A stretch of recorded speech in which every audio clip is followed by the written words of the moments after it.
इस chemistry class में सभी लोगों का स्वागत है।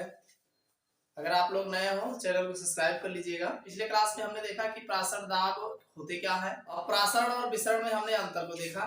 आज हम प्रासरण दाब ज्ञात करने की विधि बताएंगे तथा प्रासरण दाब के नियम क्या क्या है इन पर हम चर्चा करेंगे। चलिए हम देखते हैं प्रासरण दाब ज्ञात करने की विधि में सबसे ज्यादा जो एग्जाम में बार बार पूछे जाते हैं वो है वर्कले हार्टले विधि। तो आज हम वर्कले हार्टले विधि के बारे में चर्चा करते हैं। बात करेंगे वर्कले हार्टले विधि। तो वर्कले हार्टले विधि क्या है, एक डायग्राम के माध्यम से पहले समझते हैं। चलिए हम बात करते हैं वर्कले हार्टले विधि क्या है। वर्कले हार्टले विधि ऐसे रटोगे रट नहीं पाओगे। देखिए एक डायग्राम है, डायग्राम के माध्यम से आप समझोगे तो आराम से लिख ले जाओगे, इसमें कोई दिक्कत नहीं होगी। देखिए ये वर्कले हार्टले विधि का ये डायग्राम है।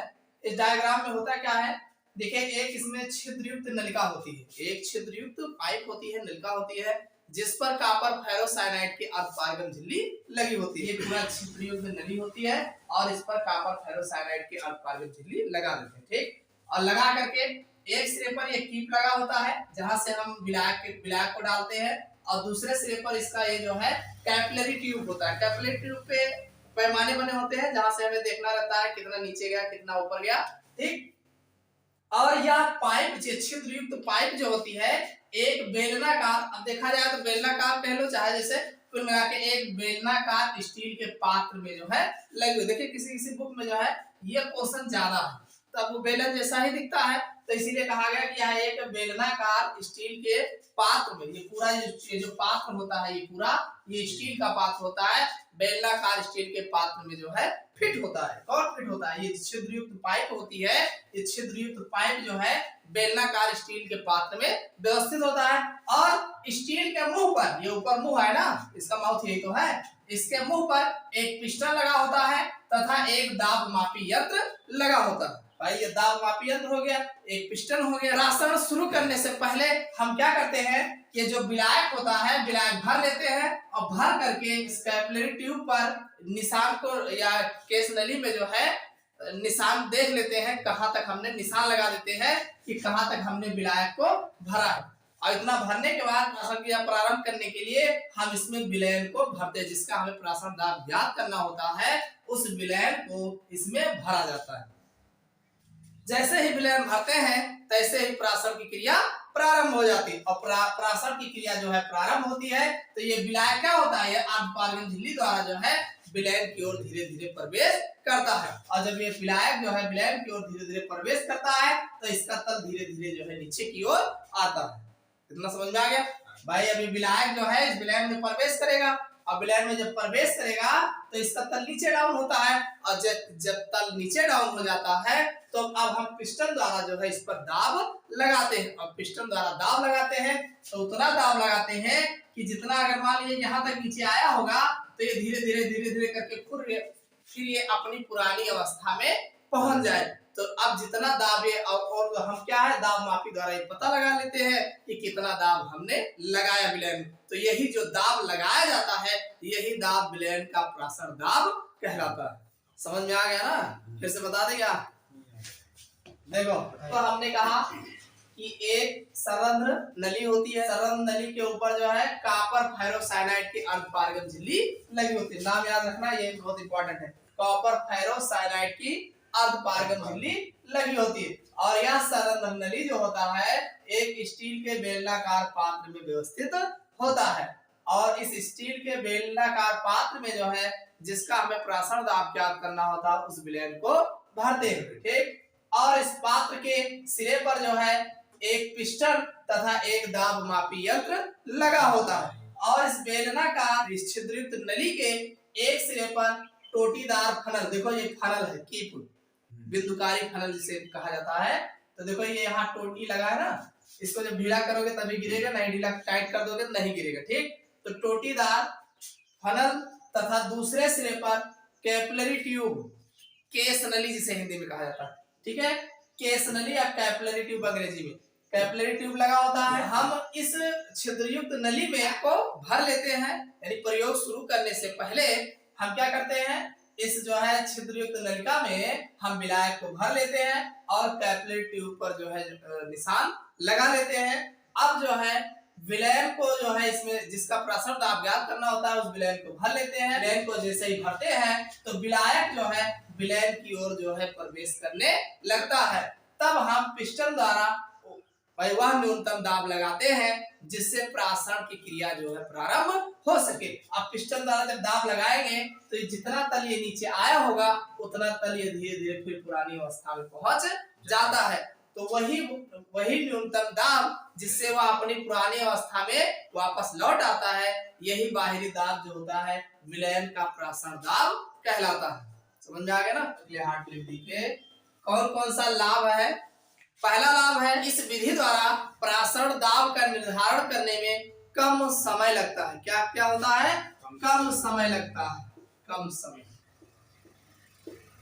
प्रासरण दाब का निर्धारण करने में कम समय लगता है। किस विधि द्वारा? बर्कले हार्टली विधि द्वारा। ठीक है। दूसरा ये है कि इसमें जो अर्धपारगम झिल्ली लगी होती है, भाई एक तो जल्दी ये पता चल जाता है, दूसरा ये जो अर्धपारगम झिल्ली लगी होती है इस पर अत्यधिक दाब नहीं लगता है जिससे ये फटने का डर इसका नहीं रहता। वैसे अर्धपारगम झिल्ली रहे तो फटक डर रहा, कब फाट जाए कौन पता, और जब इसके पाइप के ऊपर चढ़ी रहती है तो इसके फटने का डर नहीं रहता। विधि द्वारा विलयन की सांद्रता में किसी भी प्रकार का परिवर्तन नहीं हो जिससे प्रासरण दाब का मान अधिक ठीक आता है। प्रासरण दाब के नियम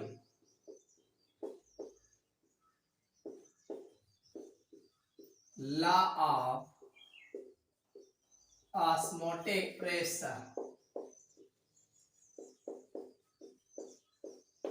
हम बात करेंगे प्रासरण दाब के नियम, लॉ ऑफ ऑस्मोटिक प्रेशर के बारे में बात करें। प्रासरण दाब का जो नियम है वान हाफ ने जो है निम्न नियम बताए हैं। प्रासरण दाब का नियम वान हाफ ने बताया जो निम्न है। यानी वान हाफ ने प्रासरण दाब का नियम दिया और इन्होंने निम्न बताया। सबसे पहला नियम क्या बताया? वायल वान हाफ नियम, जिसे आप लिख सकते हो वायल वान हाफ लॉ।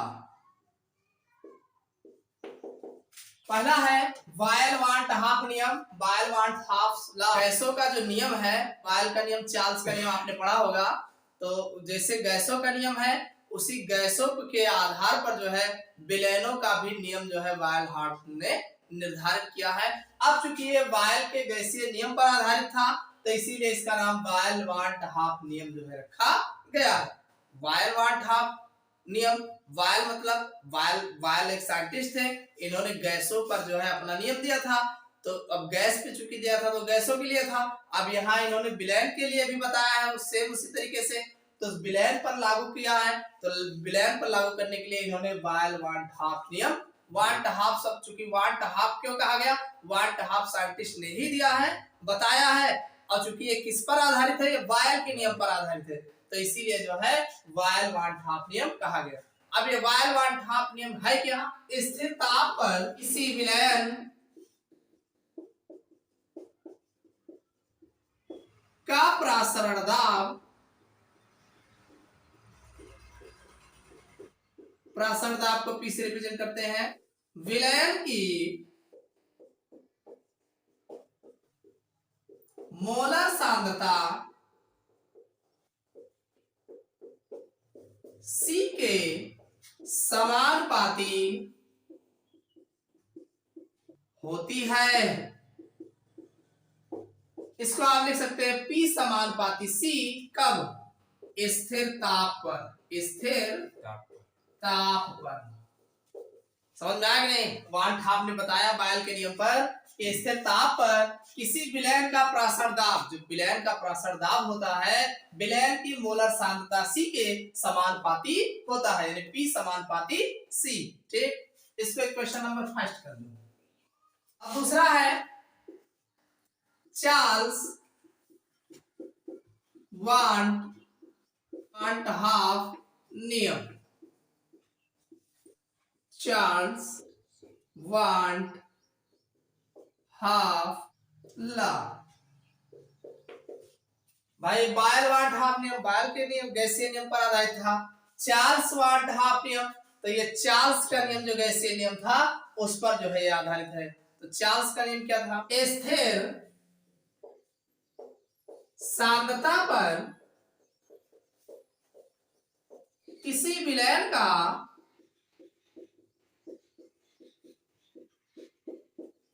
प्रसारण दाब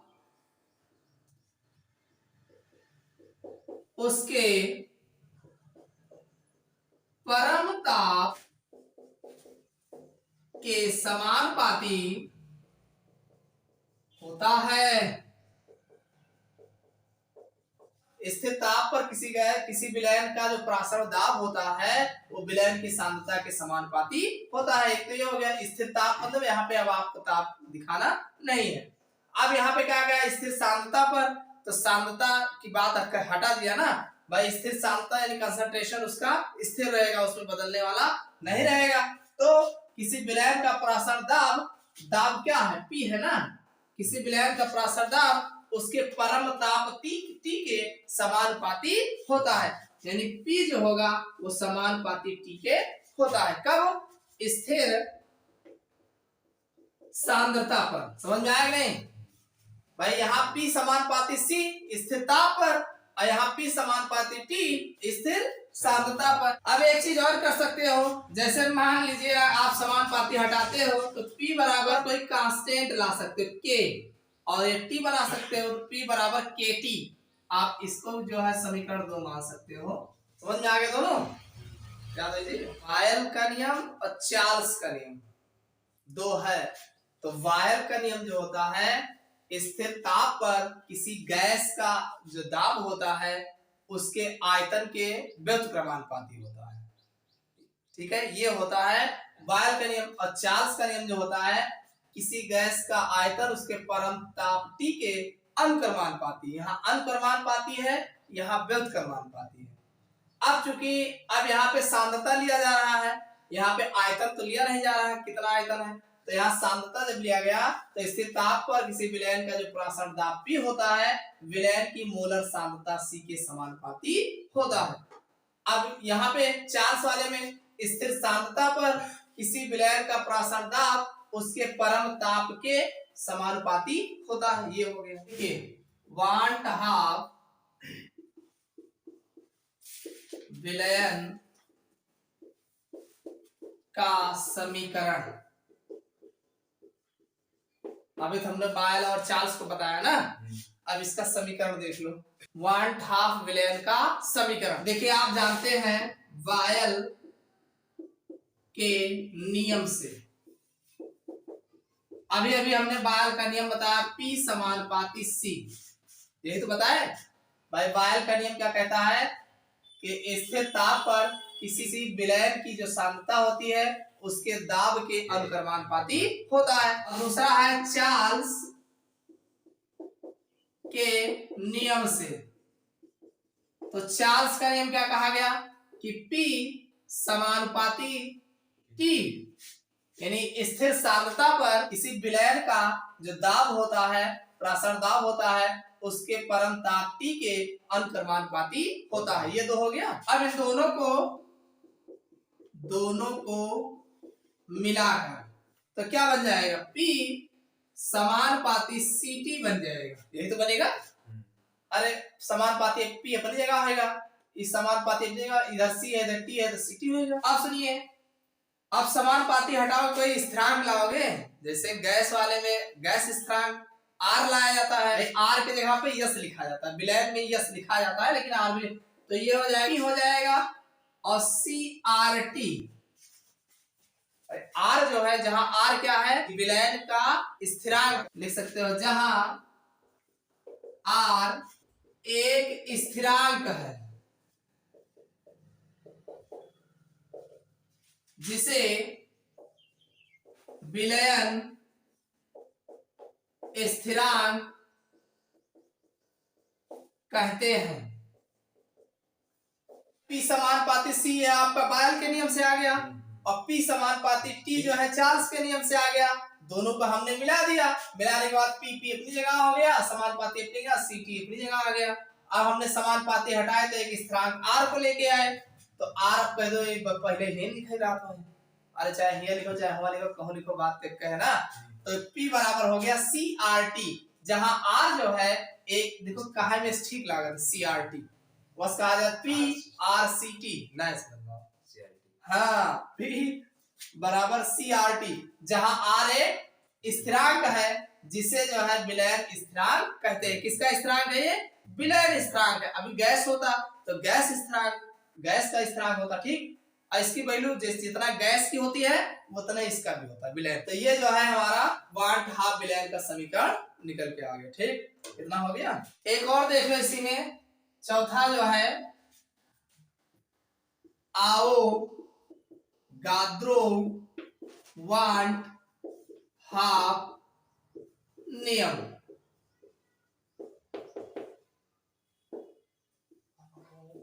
बहुत आसान है। समान ताप पर समान परासरण दाब वाले विलयनों के समान आयतनों में घुले विलय अणुओं की संख्या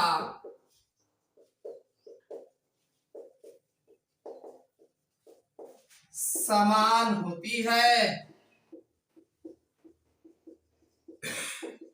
देखो हमने कहा समान ताप, पहली बार ताप टेम्परेचर समान हो गया, और समान परासरण दाब यानी दाब भी बराबर हो गया वाले विलयनों के समान आयतनों में, और अगर आयतन भी समान है तो घुले विलय अणुओं की संख्या भी समान होती है। यानी समान ताप पर समान परासरण दाब वाले और समान आयतनों में घुले विलय अणुओं की संख्या जो होती है वो भी समान होती है। वही तो लिखा है भाई, 3 चीजें हैं, एक ताप हो गया, एक दाब हो गया, एक आयतन हो गया, और जब तीनों समान है तो घुला जो घुला अणु हुए वो अलग अलग थोड़ी हुए।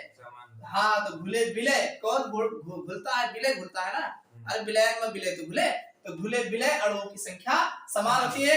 ये बहुत ही इंपॉर्टेंट है, इसको आप ध्यान रखिएगा, 1 नंबर में बहुत पूछा तो सब याद है। अभी जो हमने बायल 1/2 नियम, चार्ल्स 1/2 नियम बताए, या व्यापक विलयन समीकरण या 1/2 नियम का समीकरण जो बताए, इस पर न्यूमेरिकल पूछे जाते हैं, परिभाषा नहीं पूछे जाते, ज्यादातर न्यूमेरिकल पूछे जाते हैं। लेकिन ये सब जो है ये आवोगाद्रो 1/2 नियम में बहुत पूछा जाता है। ऐसे दे देगा आवोगाद्रो 1/2 नियम से आप क्या समझते हो? 1/2 नियम है, नहीं समझ में आप तो आवोगाद्रो कहां से है? ठीक है, तो इसको ध्यान रखिएगा, कुछ नहीं है, समान ताप पर समान परासरण दाब वाले और समान आयतनों के विलयनों में घुले विलय अणुओं की संख्या समान हो। अगले दिन जो है इस पर हम न्यूमेरिकल देखेंगे।